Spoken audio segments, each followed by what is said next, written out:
Let's shift gears a bit and get into our next panel discussion titled From Automation to Collaboration, How AI is Reshaping Jobs and Skills. Let's hear all the information and insights from our panelists. Sai Santhanarakrishnan, Senior Privacy Risk Manager at Amazon. David Shi, founder of CodeJ Inc.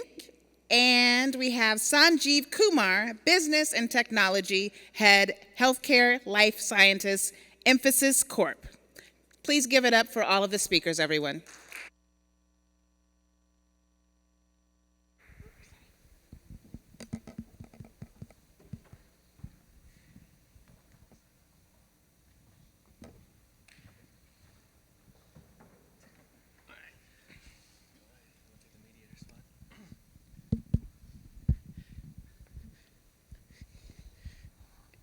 Good afternoon, guys. It's always better to have, I think, more panel members than audience members. Uh, I'm glad everybody is here who wants to be here. Uh, it's a great topic, close to my heart. 38 years in the technology industry, and yet ChatGPT comes along and makes me excited like a kid again. The potential of automation, AI, and generative AI in my entire history has always been there. We've been talking about cognitive AI. We've been doing robotics automation. We've been trying to do business process automation. But entire focus has been how do we cut the effort of processes exceptions. So you got a claims processing, but you needed more evidence, or you got an invoice that needs to be paid, but it's not able to match the check versus the invoices. Those exceptions were being automated through doing some RPA automation.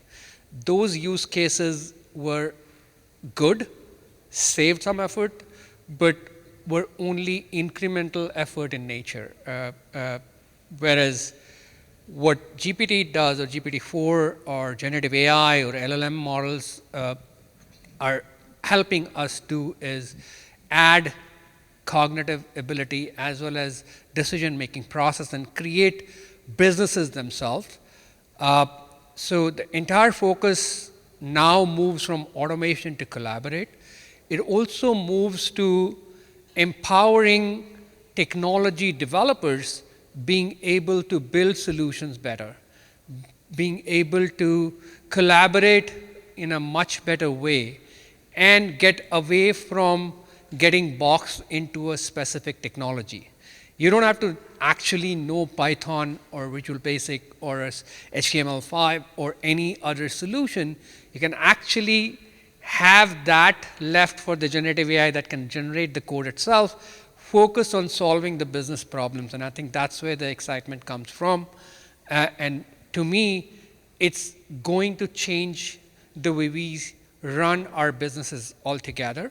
It has huge potential.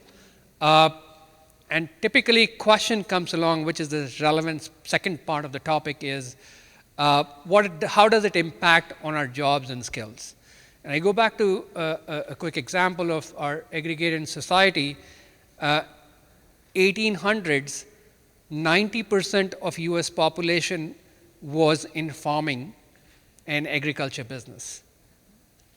By 1840 to 1850, that came down to 60%. By 1900, that was less than 40%.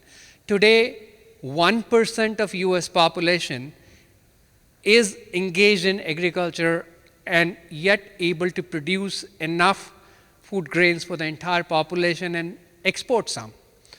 To a layperson, it would also look like that 90% got cut down to 1%. What we don't realize is a lot of manpower moved to manufacturing, a lot of manpower moved to service industry, and that agriculture industry itself has ancillary industries that 1% population translates to 20% of the population that is in food and agro business, the new wave of organic farming, the way supply chain works for food, the way restaurant and dining works for food, so that incremental work came along with the automation of our entire agriculture. Something similar is happening with the technology space, where the bandwidth that would get freed up by automation and generative AI would create the need for newer skills. The prompt engineers would be needed. The better way of leveraging generative AI would be needed. And I think from my field's perspective, that's a clear relevance I see on how jobs and skills would be impacted. I would now hand it off to Sai on how it has impacted your journey and how do you see the potential of generative AI? I think from my perspective, I'm in the privacy, security, compliance, and governance space, which is a lot of information highly related to information gathering, so whether you're doing predictive analysis from a risk perspective, how are we forecasting risks from that aspect of it, how are we doing audits, where are we looking to find trends from and incidents that are going to be happening, what are we looking, from the future because of evolution of technology itself. So with AI comes the question of, hey, where is the margin of governance that's going to come when you're actually implementing AI? And we don't have yet. The first act for AI just came out in June in Europe. It's called the European AI Act. And it's a very high-level, broad stroke at this time. At this point of time, how are we looking at copyrights? How are we looking at intellectual property? Where does the liability lie? It's going to impact in a big way from that perspective, saying that, okay, we have a self-driven car, and we've all heard the cases where, there is an accident. So who pays for it? Whose fault is it? Where does that line? That line is so thin, and how do you kind of do that? To add to what Sanjeev said, I think we're also going to be starting to look at responsible AI. It's not just, your aggregation of the data, because the quality of the data that matters, and then who's going to take responsibility of that data. So I think those come from the area that I work on from a perspective of, hey, what are you doing there? Who's taking accountability? Based on regulations that we have GDPR regulations, we have COPPA regulations, which kind of control what data of children can and cannot be used. So when you start doing generative AI, how are you going to kind of put those boundaries, correct? Where is the limit of that? And who's going to take accountability for that? Can certain things be marketed to children? Should it be marketed, correct? Who's taking the liability of it? Do the consumers know that they are sharing that information?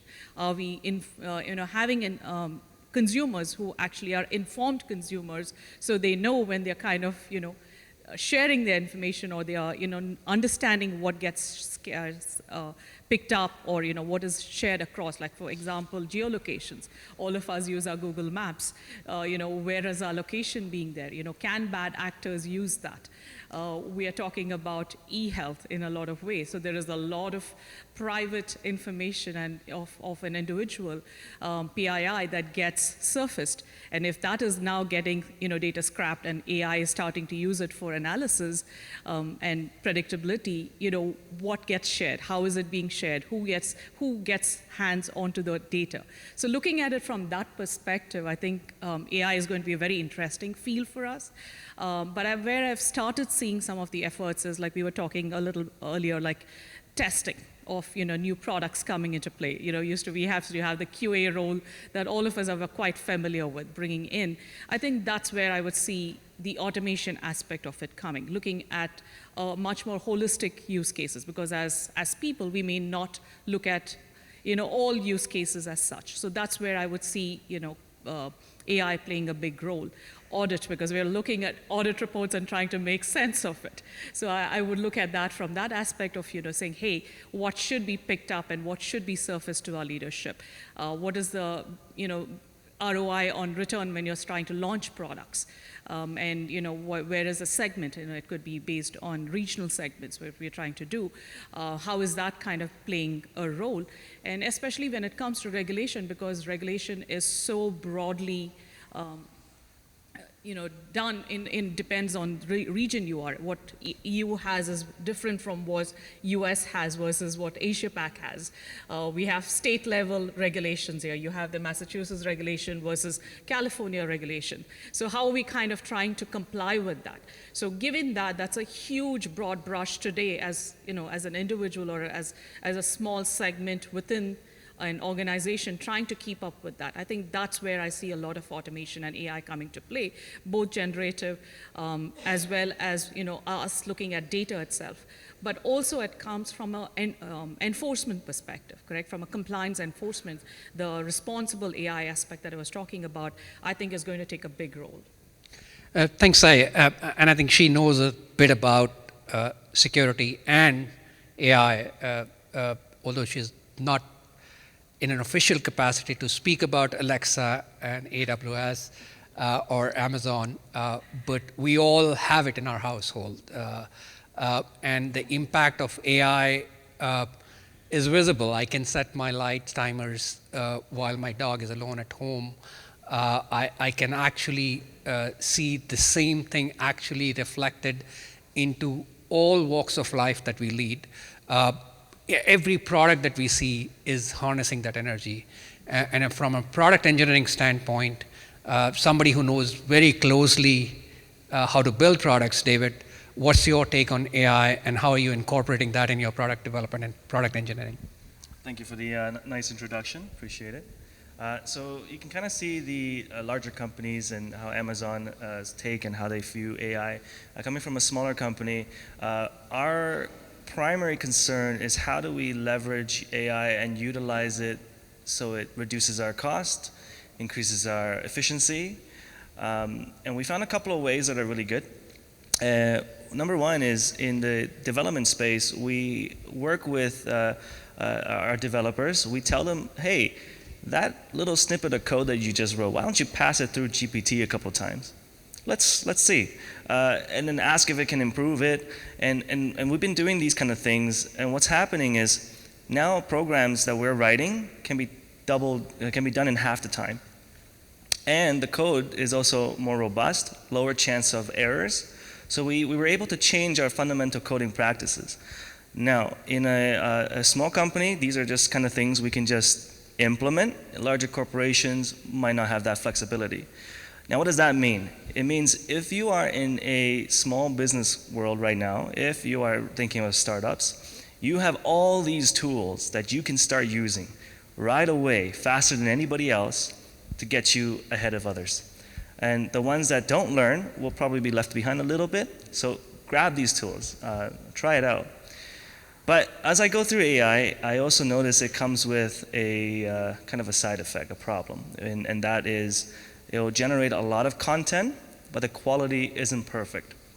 And the way you solve this is you just have, you gotta give it little snippets at a time. So if you have a SEO content that you wanna write, you have that person put through a little bit in the AI, and then they have to oversee how to structure the content. They have to manually edit it at different places. Now you have something that isn't, what you see online. Oh, I definitely see this kid. He copied off of a GPT to write his essay.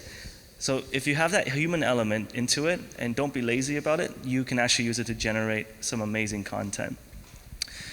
What's it gonna do to jobs? Huge things.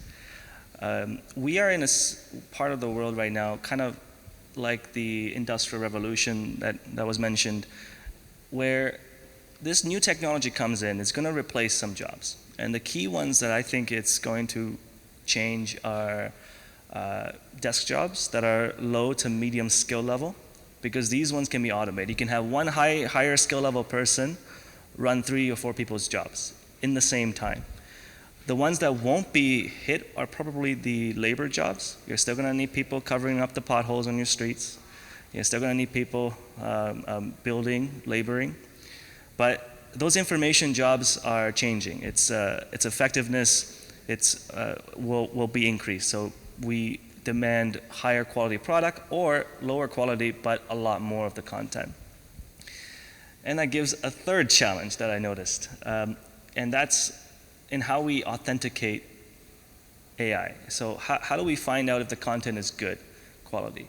So this comes in if you're a startup or if you're a business with some ideas, blockchain is a great concept. You can use that as a way to issue, oh, this is something actually generated by a person, you own that ownership, and there's a whole lot of different ways that you can implement that. I'll leave it to all the entrepreneurs in the room.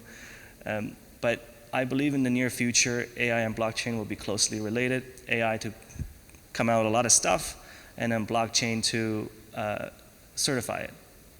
So that's it. Yep, thanks, David. I think I was part of the health tech conference as well, and one of the good examples that came along was a doctor or a caregiver typically wants to spend more time with the patient. Yeah.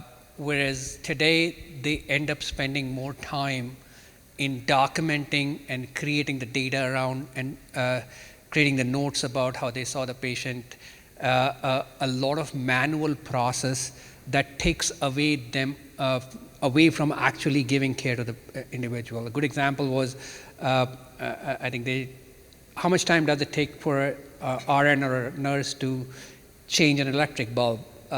The answer was 20 minutes, 1 minute to change the bulb, but 19 minutes to actually document the entire process, EHR, EMR data, so that the patient's history is captured. Now, generative AI or AI processes actually can save that human effort that is required to document, primarily because there's no sequential process. A good example was Taylor joined, he's not on the panel right now. Our last conference call that we had, he joined with a bot that could document all the minutes of the meeting while everybody was on the meeting. We don't actually have to have a manual secretary to note down all the minutes of the meeting. We actually don't need people. And as Gen Z goes into businesses, they would want more interaction that is self-served instead of trying to talk to a person. We've made it overrated that I can't reach a physical person. I actually personally like when I can do all my stuff with my keyboard commands on my mobile phone instead of having to talk to a person.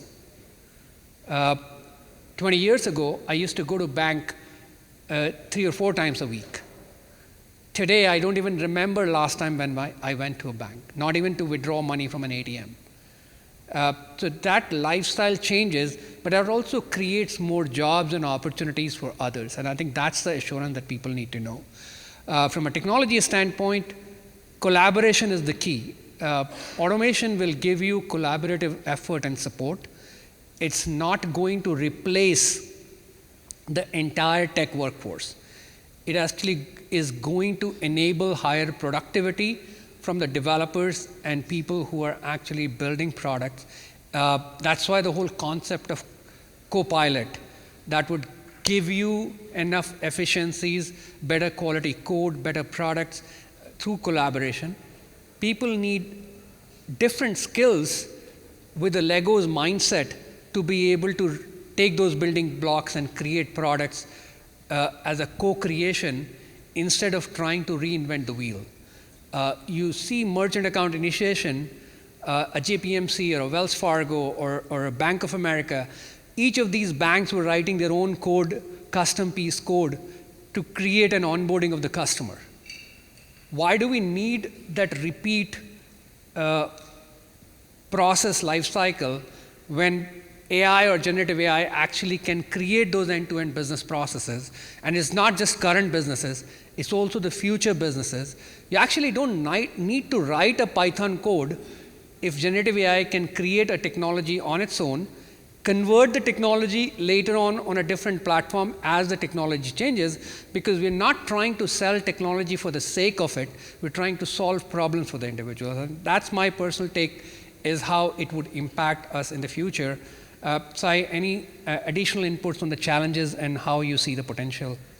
I think from my perspective, what I see is the audiences and the target audience that it impacts. For example, we see, for instance, we have kids with autism, and they need a special care. So there comes the personalization. So I think AI is so built in a way that you can personalize it to any context, correct? It could be for a language, it could be for a region, it could be for a set of audience. So in case of the example of autism, where you see that children need repetitive reinforcement of a skill. And it's hard for parents, and we've seen this, through pilots that we have done, is where, you could have an adult child who is probably now reaching, as a teenager, and they don't want their parents to be saying, hey, brush your teeth. But if you have this mechanism of where AI is integrated into, AI assistants that we see in the market, I think it's a very good tool for ensuring that they get that message. They're being trained on what they need to be told. So I see some very good use cases from that aspect of it. Also, what I see is from predictive analysis, like when you're looking at product markets to understand where the products are being launched, how successful it is. Understanding that is a huge aspect of, because this is a lot of data that needs to be crunched to come out with that analysis. And we can actually use AI from that aspect. We also look at DEI. I think that's a beautiful aspect of it. We've all had Siris, we've had other navigators. Long time ago, we used to have our little dashboard which used to tell us our map, and we could customize it to a male voice, a female voice. But all of that comes from the aspect of AI. I think it was there at some point in time. It was like an emerging technology, and now today it is there. But it creates that personalization for you. As to say, hey, how do you want to do it? Where can you do it? What value can you do? How are you integrating? Because we talk about IoT, we talk about a Fitbit, we are talking about smartwatches, we are talking about a smart weighing scale. You have your MyFitnessPal, where you kind of log your food habits and behaviors. So everything is personalized based on your behavioral patterns, and that can go to serve a larger community because now you have the data to process it. But the other side of it, where again I would come on putting on my privacy hat and my compliance and security hat, is how do you protect that data? Who gets that data? How are we protecting that from the bad actors? What happens if it goes into that? Are we kind of thinking about it? There was a session, I think, 2 sessions ago, they were talking about cyber insurance. I don't think cyber insurance today, if there's a breach, it's going to cover any attack because of breach from an AI or a bot kind of, compromising the data. So I think we have to look at it from that perspective as to, hey, what is happening there? How does the data get classified? The whole concept of cybersecurity is built based on data classification. So when you start getting aggregated data, like from an AI perspective, what are we classifying? How are we going to classify that? Where does the liability die? How does your RACI look like? So I think those are thought process that has not yet been kind of looked into yet. And those are areas that are very gray right now. And how are we going to enforce that? Because we don't have regulations, we don't have stick to kind of enforce it today when AI is growing so quick and so fast. And who's going to take the responsibility from that perspective? Because right now I'm hearing that, the companies like Google, Microsoft, and Amazon, all the players, the top players, are trying to come back with a more a self-imposed regulation as to how they're going to promote AI and how they're going to bring it. But how is that going to impact? Then there comes another aspect of creativity, correct? How is the creativity going to be impacted, or how are we going to help people get more creative? So there are people who are not formally trained as musicians, are not trained formally as an artist, but they may have the passion and they have the growth, and AI is a beautiful media from that perspective to enable them to create that aspect of talent. But at the same time, where does the copyright kind of player thing, because you're taking the original data belongs to somebody, because AI exists because the data exists. So we are taking data from all over, pulling it together to create what we think or we envision. So from that perspective, what is the aspect of what it's going to impact them? Is it going to impact their skills? What new skills would you be learning? Because I think prompt writing is a core skill for AI to run today. So today, like customer service, they pick up the phone and they kind of service you. Now this is a good set for that segment for people to start learning how to do prompt writing, how to write good prompts, so that because your outcome of your AI is based on how good your prompts are. So how are we kind of going to do that? So I think those are things that we have to start talking about. It's also going to be emerging from a perspective of education. Like, we are talking about AI compliance. What does that mean? Who's going to train you? Who's going to set the, norms for it? Where is the framework going to come from? Those things are, again, very gray, very early right now. But I think those are areas, if you're looking at new profession to get into, or, cross-training yourself. Because if you've been an auditor, if you've been a risk manager, if you've done governance, so these are all the aspects that you can, cross-train yourself and move into the AI space while using your core skills that you have from a professional perspective. So I think those are things that I would definitely recommend people to start considering, rather than saying, hey, we're going to lose our job, we're going to take away things. But I think these are new opportunities that are going to come into the market, and it's there to stay. So I think with that, I'll let David kind of say what he's seeing so as I think the David, next generation. talk more about the bias in the data, as well as how global you see the impact of AI in various countries outside of the US as well. Oh, this is a big one.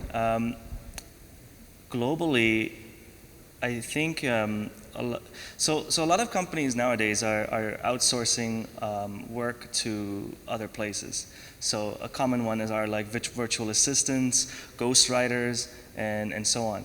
So it's going to, a lot of these low-priced consultants and people you work with overseas can easily be replaced by AI.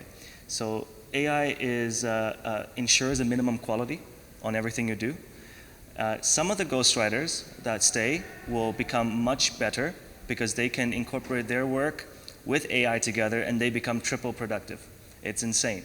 So in that regard, the global market is going to change quite dramatically. And I already see it in the virtual assistants that I've been trying to hire. Being able to use AI prompts is not even an option, it's a mandatory requirement for them to work with me. If they don't know how to write prompts, they're out. Like that's it. Because I know where the market's headed, and we have to kind of capture that. Now let's talk about how you can use AI. I think that's a good question for everybody. Like, well, what can you do? What are some key things that you can learn right now if you're not on ChatGPT all the time? What can you do so it can really help you out? First thing is get really, really good at asking questions. You need to be so good at asking questions, because the AI can only answer what you ask. And you'll find that a lot of people I work with, I find that their question asking skills are not great, they're not articulate enough, and then as a result, AI produces subpar results. So AI will give you exactly what it thinks you need. When what it thinks that you need is also what the general populace also thinks you need. So what happens is a lot of the AI users will become very articulate. They'll be able to explain themselves very well, because ultimately you're explaining to the AI what you want. And then we hear a lot about prompt engineering. So this is, everybody mentioned that. What is that really? It's just us writing the proper questions for the AI. That's it. It's really simple. And it's a key skill, not really well taught out there, but the people that do know it are like just raking it in. So one thing to observe is 5 years ago, when AI wasn't as stable, when we had back in our old machine learning patterns. Back then, it was all about training, and then it takes you days to train a model so it works out. And then if new data come in, it's not a fast, instant result. It takes a long time, and then you do that, you get models where there's prompts. But now, it's instant. You can just tell GPT, I want it to behave this way, it will behave that way. It doesn't need any training. So the whole training part, we turn it into prompts that we get instantaneously. It also helps in our day-to-day lives. So as a person, let's say you have a question, sometimes I don't really want to ask Google what I need. I can ask the AI what I need. Hey, I'm looking to do this. What do you think is the best way to do it? It literally will list you out all the A to Z's what to do. Hey, I have a website. I want to rank higher on Google. What can I do? You literally ask them that question, and it's good to go. Oh, but it doesn't have my website data. You can actually paste some of it in there, and it can give you a recommendation. It's insane. So learn to ask these questions, and I think you'll be able to utilize this powerful technology much better. Yeah. So I think collaborate with AI would be the core message, I would say, to harness it well. From my perspective, I think overall, I believe there's always going to be constant change. People who stay curious, people who stay in sync with what can be the potential of this new wave of technology would benefit from it. ML is a good example. AI ML models that we built in our labs needed large-scale processing speed, millions and millions of rows of data to train the model, and we needed specialized quantum computing labs to compute those models for those anomaly detections for Pfizer, for example, or for being able to detect damaged goods for a logistics company. All of these use cases now can be done without having to invest in infrastructure, cloud spend, the data storage, the algorithms that you would need. You actually have a way to collaborate. And the best benefit that can be reaped, while anybody who has a headcount-based or incident-based pricing locked in with organizations like Accenture, Deloitte, TCS, and Wipros of the world, would realize that that's going to get disrupted. Huge potential for most of you who are involved with small and medium business enterprises, because it levels the playing field. The data vantage point that JPMC would have or Bank of America would have would be equal to a regional bank because of access to generative AI. And the rules engine that would be available would be really, I would say, reaching out, democratizing the whole process. It will also impact the globally. A good example is countries like India, Nigeria, or African countries skipped the entire laptop and desktop generation. They moved straight away from no computers to mobile age, leapfrogged the entire generation. They would now have access to a lot of data points as well as the rules engines that are built into this generative AI, and would have real-time access to this information as you would have. There's no time lag, and that's a huge potential for unserved or underserved segments of the population, regions around the globe. So huge potential in order to create more job opportunities around the world. Sorry, your point? Yeah, I think the other aspect that I would also look at it is like code generation, going back, re-engineering code, correct? We've got a lot of legacy systems, mainframe systems based on which financial and insurance companies' modelings are based on. And a lot of it has not moved to the adopting the new technologies is primarily because we have never documented the code. So, the business rules and behind that. So today, this is something that you can really, think about, reusing or, re-engineering code using AI technology, because I think that it will play a big role from that aspect. And it also comes with the cost saving, because these older generation legacy systems do have a lot of cost associated with it. And now with the power of computing and AI, I think this is another area for you all to look at and consider, hey, is this something that we can take a look into? The other where I see a lot of AI inputs coming in is cross-functional industry use. Like, from each industry, how are we looking? Like, we are not siloed now anymore. Like, technology is not a vertical in itself.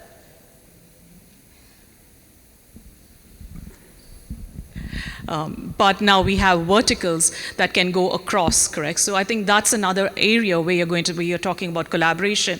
I think that's a huge aspect of AI to consider, from an aspect of how do you use data that you generate in one vertical across others, and look at new aspects of what can it be used for, whether it's from healthcare to versus, you're launching a new product, like he was talking about, Sanjeev was talking about integration with AI assistants. We are looking at senior living, where we don't have, people, we are lacking people as such today. What can we do to enable quality of life? So that's another area that we're looking. I think COVID was something that kind of threw a lot of us. All of us knew, elderly people's homes were kind of isolated. They stayed away from all of us. But changing that aspect of it, elderly people wanting somebody to talk to. AI can now fill that role. Young children, can be taught. It's very quick to generate things. I was just listening to an author who said, hey, she wanted to write an ebook based on her aspect, and she didn't have the language power of it. But then, using AI, she was able to generate the draft and then, kind of be able to publish the book so quickly, along with animation and, your pictures and images that can go along with it. So the turnaround is so quick, and I think that leads to other aspect. You can kind of take a second career, or you can switch careers. So I think that makes it much more advantageous from our perspective of AI. Absolutely. So I think trust is another thing. We need to trust the AI and generative AI more because it's way more evidence driven. A typical doctor's memory, for example, would recollect whatever they've read or whatever recent cases they remember. But a generative AI, which is evidence-based recommendation, can actually look at billions of additional data points that that specific physician did not have access to, and be able to create a recommendation that is more relevant. In fact, one of my fellow panelists in an earlier talk, Brian, mentioned that he hates the word artificial in AI.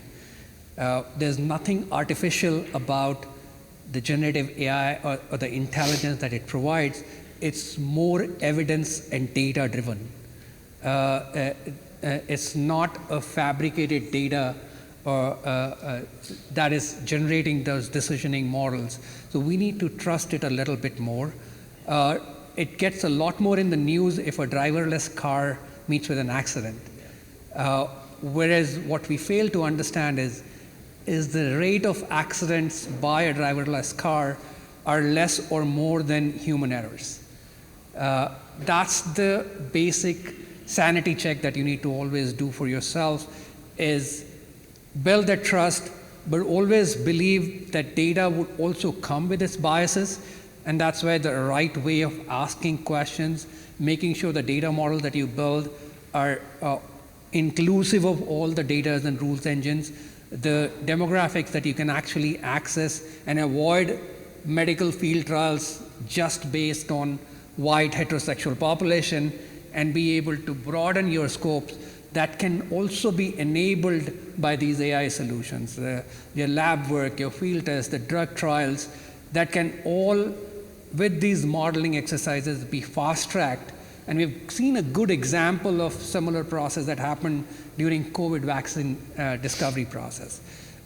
It wouldn't have been as fast if we would have gone the traditional way of drug approval process. So it actually makes a lot more positive impact.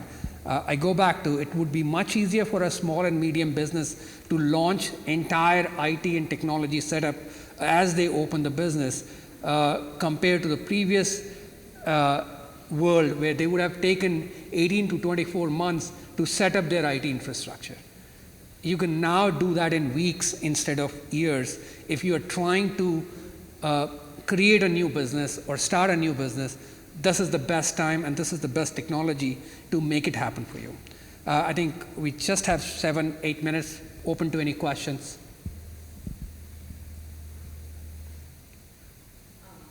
So for those who don't always get to be around technology or around spaces where it's discussed, can you give some examples or options for staying up to date as much as possible in terms of learning, staying curious, if you have any advice that you would? Sure, I'll do that. If you want the most up-to-date information, it's never released first in the news. So news usually get it last. By the time you hear it there, it's probably the end of the bandwagon. The first place I see things show up, publicly anyway, is on GitHub. So and that's why the programmers all got it first, is because we see, oh, this new thing came out, it could do all this cool stuff, very cool. And we play with it, and then we build products on top of it. But let's say you're an average day Joe, how do you do that? And you're not tech savvy. Well, you can ask the AI, what's the new thing? A key thing in a 3.5 versus the 4.0 model is the 4.0 actually uses real data that's out there.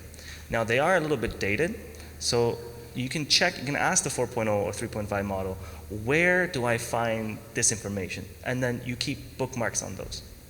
So that's the best way to keep in touch. It's a little bit messy because there's so much information, but that's how we organize it. Thanks, David. Can you come to the mic? Yeah. Hello? Oh, yeah. Thank you very much. Wonderful presentation from all three of you. So my question, on several occasions, you kind of mentioned that AI may be like the new industrial revolution. And you mentioned that in 1800s, 90% was agriculture compared to 1%. But that opened up a 20% of the current workforce. How do you see that? It's happening much faster now.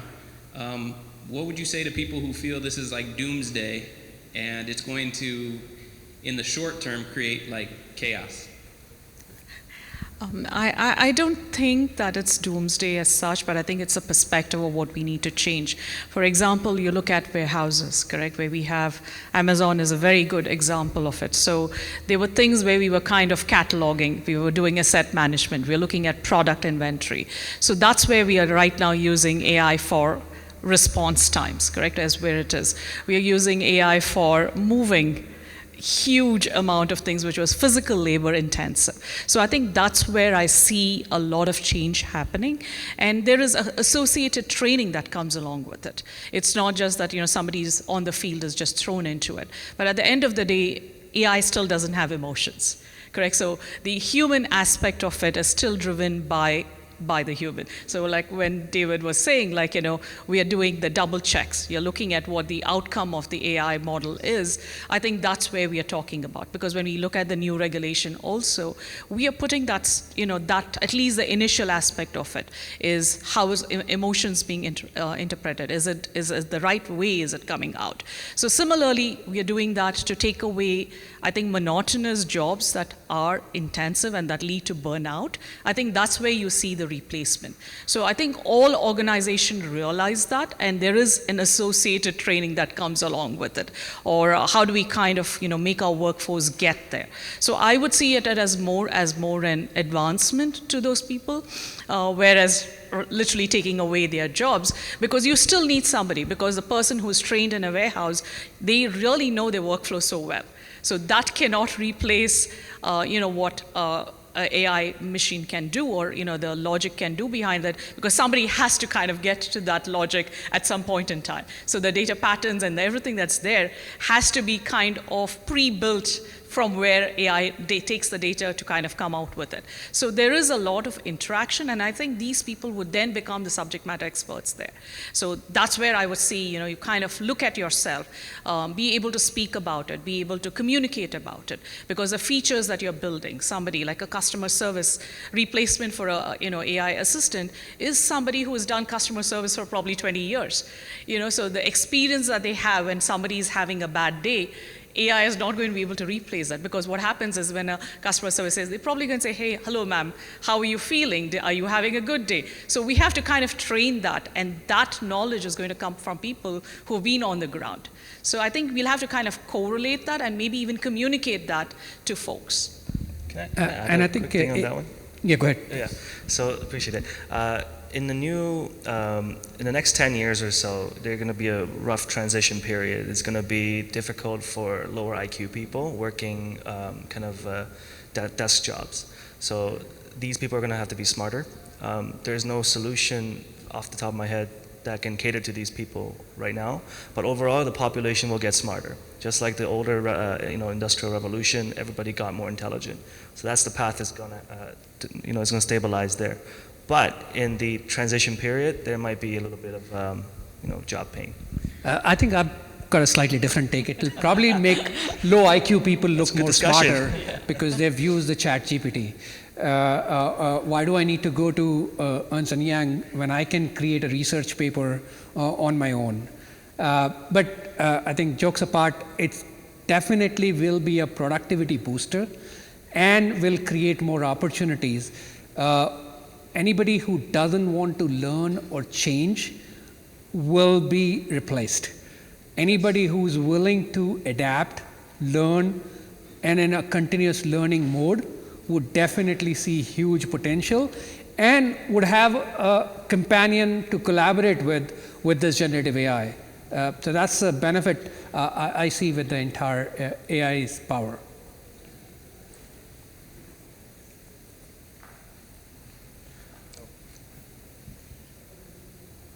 Do you ever think that AI could be used to malicious intent, such as? Yes. Yeah, 100%. Yeah. We haven't gotten there, but go ahead. Such as someone manipulating its variables through talking to the AI in order to give out personal information? That's where awareness comes into play, like anywhere else that we're talking about bad actors and actresses. So in that way, we are looking at it. For example, somebody could be scraping your voice, correct, and sending you a message saying, hey, I'm a friend of yours, I'm in trouble, and can you send me some money, for instance, correct? So those can happen. So that's where we were talking about the regulations, the framework, as to how data can be used and where data can be used, what kind of data can be used, how can the audience be targeted. So definitely. So you've seen it in the space of cybersecurity, you've already seen it, the malicious actors are already a step ahead of your regular consumers. So this is something I would say everybody has to be taken into account, even as consumers, correct? It's an awareness from across the globe. It's just not the corporates, it's just not people who are creating the AI solution, but as consumers, you will have to become educated consumers. Thank you, guys. We're out of time. The next panel is waiting. Thank you a lot. You've been a great audience, and couldn't be more excited. Thank you, Philip. Thank you. Thank you, Thanks, everyone. Thank you. Thank you. Bye-bye.